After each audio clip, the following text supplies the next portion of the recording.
So Jesus said we wouldn't know the day or the hour. We're just told the day's right there.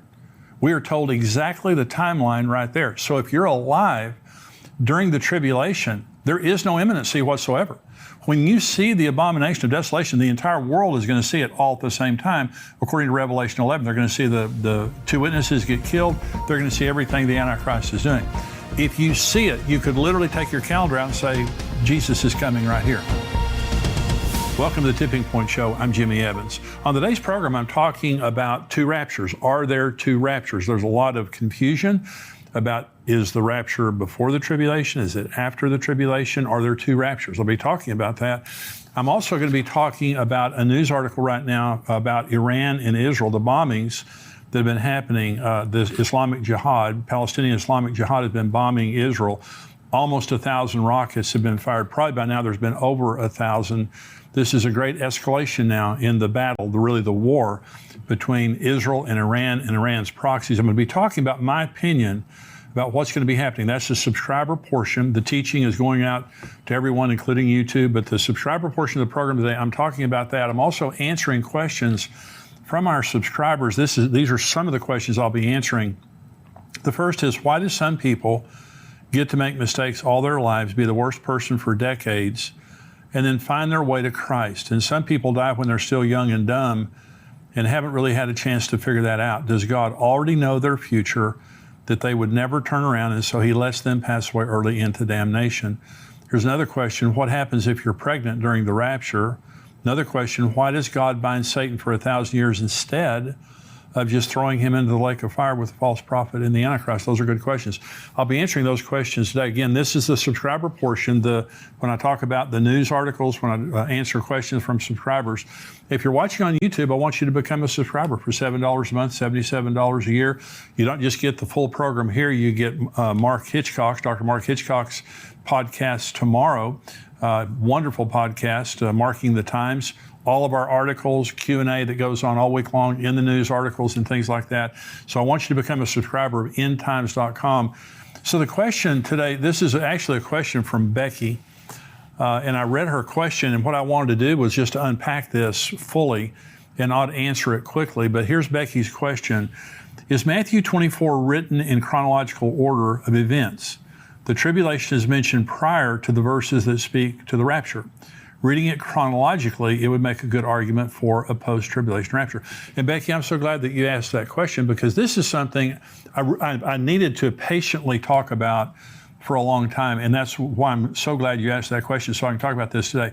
A lot of people get very confused related to Matthew 24. Matthew 24 should help people, but really it confuses people. It confused me too for years, because it does talk very specifically about a post-tribulation rapture, a very graphic description of a post-tribulation rapture. Okay, so Becky's question begins with, is Matthew 24 written in chronological order? The first part of it is, the second part of it is not.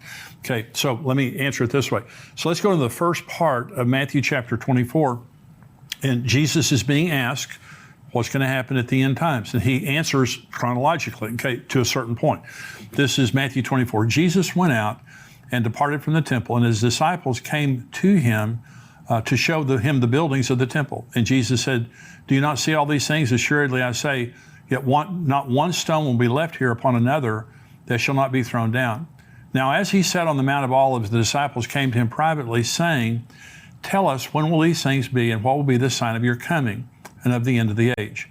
And Jesus answered and said to them, take heed that no one deceives you, for many will come in my name, saying, I am the Christ, and will deceive many. And you will hear wars and rumors of wars. See that you are not troubled, for all these things must come to pass, but the end is not yet. For nation will rise against nation, kingdom against kingdom, and there will be famines, pestilences, and earthquakes in various places. All these are the beginning of sorrow. So let's stop right here. So Jesus, these are the birth pangs. This is where we are right now. By the way, we're seeing many of these things happening right now, and the pieces of rebuilding the temple are in place. So if you want to see firsthand the places being discussed in these verses, many other key end times locations, plan to join Pastor Ed Young and myself this December for our tour of Israel. We're going to have a great time. Pastor Ed Young and myself, we're taking a very large group. There's still room for you. And by the way, we have 5-star groups that are staying in the best places. We have economy groups. There's different price ranges that you can pick when you go. So if you want to stay in the best hotels and have all the best accommodations, we have places for you. If you want to go more of an economy route, we have that also. Again, go on endtimes.com and sign up to go to the Israel trip coming up this November. And so what is happening right now is the fulfillment of the first part of Matthew 24. Wars and rumors of wars, nation against nation, kingdom against kingdom. You can check that box. It's happening all over the world right now, but also famines and earthquakes and all those kinds of things like that, and pestilences. These things are happening right now. So we're in the birth pains. And I've said this before, when a woman's having a baby, the birth pains start kind of mild. I'm saying mild. I don't think a woman would say that. Kind of mild. And then they get very intense and very close together. We're seeing intense birth pains right now, extremely intense. And so I believe a birth is about to happen. And that birth is the kingdom of God and the rapture and things like that. But Jesus is now in chronological order, just going through the signs of the time. He said, the end is not yet. These are the beginning of birth pains. This is verse 9 now. He's going to continue to go in chronological order. Then they will deliver you up to tribulation and kill you. Now now we're into the tribulation. And you'll be hated by all nations for my name's sake, and then many will be offended. Will betray one another and will hate one another. Then many false prophets will rise up and deceive many. And because lawlessness will abound, the love of many will grow cold. But he who endures to the end shall be saved. And this gospel of the kingdom shall be preached in all the world as a witness to all the nations, and then the end will come. Therefore, when you see the abomination of desolation spoken of by Daniel the prophet standing in the holy place, whoever reads, let him understand. Then let those who are in Judea flee to the mountains. Let him who is on the housetop not go down to take anything out of his house. And let him who is in the field not go back to get his clothes. But woe to those who are pregnant and to those who are nursing babies in those days. And pray that your flight may not be in winter or on the Sabbath. For then there will be great tribulation, such as not been since the beginning of the world until this time, no, nor ever shall be. And unless those days were shortened, no flesh would be saved. But for the elect's sake, those days will be shortened. Then if anyone says to you, look, here's the Christ, or there, do not believe it. For false Christ and false prophets will rise up and show great signs and wonders to deceive, if possible, even the elect. See, I have told you beforehand. Therefore, if they say to you, look, he is in the desert, do not go out. Or look, he is in the inner rooms, do not believe it. For as the lightning comes from the east and flashes to the west, so also will be the coming of the Son of Man. For wherever the carcass is, there the eagles will be gathered together. And this is where he talks about the rapture. Immediately after the tribulation of those days, the sun will be darkened, the moon will not give its light, the stars will fall from heaven, and the powers of the heaven will be shaken. Then the sign of the Son of Man will appear in heaven. Then all the tribes of the earth will mourn, and they will see the Son of Man coming on the clouds of heaven with power and great glory. And he will send his angels with a great sound of a trumpet, and they will gather together his elect from the four winds, from one end of heaven to the other. Okay, so let's stop right here. Now, this is all chronological, and he goes right to the end of the tribulation. And Jesus says, graphically, immediately after the tribulation of those days. And he says, the sun will be darkened, the moon will not give its light, the stars of the heaven will not shine, and the powers of the heavens will be shaken. So he's describing a very, very terrible time. And he says, unless those days have been shortened, no flesh would have survived. So let me first of all begin, because in the last program, I was talking about the case for a pre-tribulation rapture, okay, which I hope I made clearly. There is a post-tribulation rapture. Jesus says immediately after the tribulation of those days. There's no doubt about the fact that he's talking about at the end of the tribulation, there's going to be a gathering of the living and the dead people who accepted Christ after the first rapture and during the tribulation. So after these verses, okay, after verse 31, Jesus changes timelines here, okay? He's not on the same timeline. Jesus is now talking about preparing for a pre-tribulation rapture, and I'll prove this to you. Now, this is verse 32. Learn this parable from the fig tree. Now, he's changing. This is different. He's no longer talking about the tribulation. Learn this parable from the fig tree. When its branch has already become tender and puts forth leaves, you know that summer is near. So you also, when you see all these things, know that it is near at the doors. Assuredly, I say to you, this generation will by no means pass away till all these things take place. Heaven and earth will pass away, but my words will by no means pass away. But of that day and hour, no one knows, not even the angels of heaven, but my Father only. But But as the days of Noah were, now listen to this, because this is very different from the end of the tribulation. As the days of Noah were, so also will be the coming of the Son of Man. For as in the days before the flood, they were eating and drinking, marrying and giving in marriage until the day that Noah entered the ark, and did not know until the flood came and took them all away. So also will the coming of the Son of Man be. 2 men will be in the field, one will be taken, the other left. 2 women will be grinding at the mill, one will be taken, the other left. Watch therefore, for you do not know what hour your Lord is coming. So now, this is completely different from the text before that. The text before that, Jesus is saying, unless those days have been cut short, no flesh will survive. Great tribulation is going to come on the world. This has not happened in the history of the world, nor ever will be. The sun will be darkened, the moon will not give its light. The powers of the heavens will be shaken. Jesus graphically describes in the first part of Matthew 24 the worst time in the history of the world. Then he starts talking about, look at the signs of the times and be ready when I come, because my coming will be like in the days of Noah. They were buying, selling, marrying, giving in marriage, business as usual. There is no business as usual at the end of the tribulation. Okay, there's a stark contrast. Listen to this verse. This is where Jesus talked about the tribulation. Immediately after the tribulation of those days, the sun will be darkened, the moon will not give its light, the stars will fall from heaven, and the powers of the heaven will shake it. Listen to these words now. As the days of Noah were, so also will the coming of the Son of Man be. For as in the days of Noah, or as in the days before the flood, they were eating, drinking, marrying, giving in marriage until the day Noah entered the ark. They did not know until the flood came and took them all away. So also will be the coming of the Son of Man. One of the most important doctrines concerning the rapture is imminency. Now, Jesus can come. I believe that some year Jesus is going to come during the Feast of Trumpets. I've talked about that before on the program, which happens in the fall of the year. Next year, it will be during our conference that the Feast of Trumpets happens.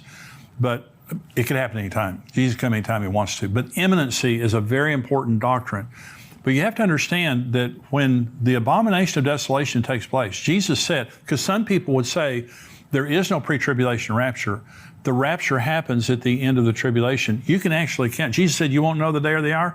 You can actually count the days from the abomination of desolation till the second coming of Jesus. Let me show you in Scripture. Daniel 9:27 says this. This is Gabriel talking to Daniel. He shall confirm a covenant. The Antichrist shall confirm a covenant with many, Israel, for 1 week, for 7 years. But in the middle of the week, he shall bring an end to sacrifice and offering, and on the wing of abomination shall be one who makes desolate, even until the consummation which is determined is poured out on the desolate. Okay, there's going to be a 7-year covenant. The Antichrist is going to show up. The tribulation begins when the Antichrist confirms a covenant with Israel for 7 years. In the middle of the 7 years, what it just said in Daniel 9, the abomination of desolation takes place. Okay, so right in the very middle. Okay, this is Daniel chapter 12. Then I, Daniel, looked, and there stood 2 others, one on this riverbank and one on the other riverbank. And one said to the other man clothed in linen, who was above the waters of the river, how long shall the fulfillment of these wonders be?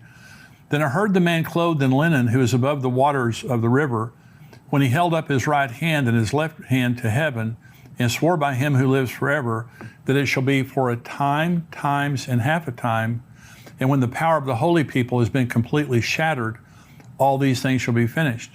Although I heard, I did not understand. Then I said, my Lord, what shall be the end of these things? And he said, go your way, Daniel, for the words are closed up and sealed till the time of the end. Many shall be purified, made white, and refined. But the wicked shall do wickedly, and none of the wicked shall understand, but the wise shall understand. And from the time that the daily sacrifice is taken away, and the abomination of desolation is set up, there shall be 1,290 days. Blessed is he who waits and comes to the 1,335 days. Now, there are 3 periods of time being talked about here in Daniel 12. They're very important. The first, the question was asked, how long is this going to happen? And it was 1,260 days, a time, times, and half a time. Israel used a 360-day lunar calendar. So that's 1,260 days. The second time here in verse 11, it says there will be 1,290 days. That's 1,260 days, 3.5 years, plus 30 days. It says, blessed is he who waits and comes to the 1,335 days. That's actually the beginning of the millennium, after the second coming, after the abomination of desolation has been removed, after the sheep and goat judgment and all those things have happened. There's the inauguration of Jesus as king, and the millennial kingdom begins. That's the reason that there's a time difference. But here's what I'm trying to say. So Jesus said we wouldn't know the day or the hour. We're just told the day's right there. We are told exactly the timeline right there. So if you're alive during the tribulation, there is no imminency whatsoever. When you see the abomination of desolation, the entire world is going to see it all at the same time. According to Revelation 11, they're going to see the two witnesses get killed. They're going to see everything the Antichrist is doing. If you see it, you could literally take your calendar out and say, Jesus is coming right here. And so there's no imminency. So I'm saying, when you look at Matthew 24, and Becky was saying, it seems to me like, Matthew 24 is a good proof of a post-tribulation rapture. It sure is. Jesus graphically says there's going to be a post-tribulation rapture. Then he turns around and starts talking about the signs of the time. We won't know when he's coming, and it's going to be like the days of Noah, buying and selling, marrying, giving in marriage. Now understand this, at the end of the tribulation, there is no buying, selling, marrying, giving in marriage. Over half the world's population is dead. The earth has been under judgment after judgment after judgment, the worst of which are the bowl judgments at the very end. There's no buying and selling, marrying, giving in marriage. Jesus said, unless those days have been cut short, no flesh would have survived. And remember, Jesus said, it will be like the days of Noah before the flood. Okay, so this is a pre-judgment, a pre-wrath text here that Jesus is talking about two different periods of time. Again, Jesus said, unless those days have been cut short, no flesh would have survived. Then he's over here talking about buying, selling, planning, building, giving in marriage, those things like that. And so it's a very, very easy text for me. Of course, I've studied for a long time, but Becky's question was, is this chronological? Is Matthew 24 chronological? It is, up until verse 31.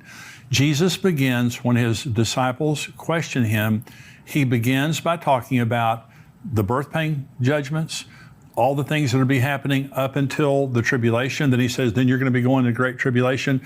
He talks about the abomination of desolation. He talks about the second coming, when every eye will see him. The rapture, the pre-tribulation rapture, is a private event that take place in the sky between Jesus and the believers. The earth doesn't know anything other than a lot of believers have disappeared. The second coming, every eye will see him. His feet come down, touch the Mount of Olives. There's going to be, again, a great rapture of the saints, the living and dead saints. People have been saved during the tribulation. So when you read the full text of Matthew 24, you see a chronological account that Jesus gives from verse 1 all the way down until verse 31. Then he changes and said, look at the signs of the times. Look at the fig tree. All these things happening. It's going to be like the days of Noah. So I believe that there's going to be, at any time now, because again, imminency. Right now, we don't know. Even if Jesus comes during Rosh Hashanah is a 2-day feast. You still don't know the day or the hour. Even if you knew. And by the way, Rosh Hashanah is known as the day that no one knows by the Jews. That's one of the ways that they talk about the Feast of Trumpets. And so I believe some year Jesus is going to come during the Feast of Trumpets, but he could come anytime he wants to. Okay, I could be wrong about that. And by the way, the fulfillment of the Feast of Trumpets could be the Matthew 24 rapture at the end of the tribulation, because Jesus said he's going to come with a trumpet then too. I believe in imminency, and I believe that we need to look at Scripture very carefully. So Matthew 24 is chronological up to verse 31, then it's not. Jesus goes back to before the rapture of the church, a pre-tribulation rapture that he graphically describes there. And so that's what I believe. There are two raptures, one before. So if you're confused and you think you have to choose either a pre-tribulation rapture or a post-tribulation rapture, you don't have to choose. There's two of them. Why is there two? Because there's two groups going. There's the church today. I'm a part of the church. If you're a believer in Christ, you're a part of the church. Okay. When the rapture comes, we're all going to be gone from here. But then after the tribulation begins, Revelation 7 talks about a massive revival that takes place during the tribulation. There'll be many people martyred and many people that die of the judgments that happen during the tribulation. But the good news is they're saved. Some people will actually survive on the earth, the tribulation. One way or the other, at the end, they're going to be gathered up just like we were. They'll be a part of the church. They'll rule and reign with Jesus.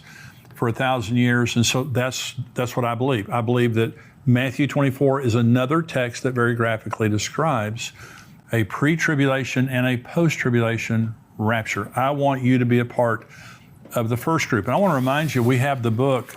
My daughter and I wrote a book called Where Are the Missing People? It's a book to leave behind. It's that you put it on your coffee table or on your nightstand, in your car, your apartment, your dorm room, your office, wherever.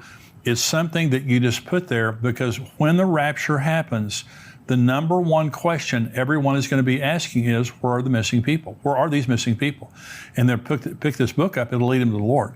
It'll also tell them what's about to happen in the world and how to deal with it, to know what's happening during the tribulation. So that little book there, you can get it on xlmarriage.com. You can get it on missingpeoplebook.com. And if you're buying more than one, we have great discounts there. You can also buy it on amazon.com. But we wrote that specifically for all of us who are expecting the rapture to happen. Just have that laying there for people to be able to read. Because people are going to be going through your stuff. I don't know if you thought about that, but people are going to be going through your stuff after the rapture. Let them see that book and get that book and lead them to Christ. Become a subscriber. $7 a month, $77 a year. We would love to have you become a subscriber, and you get everything that we have, $7 a month. Lunch at McDonald's.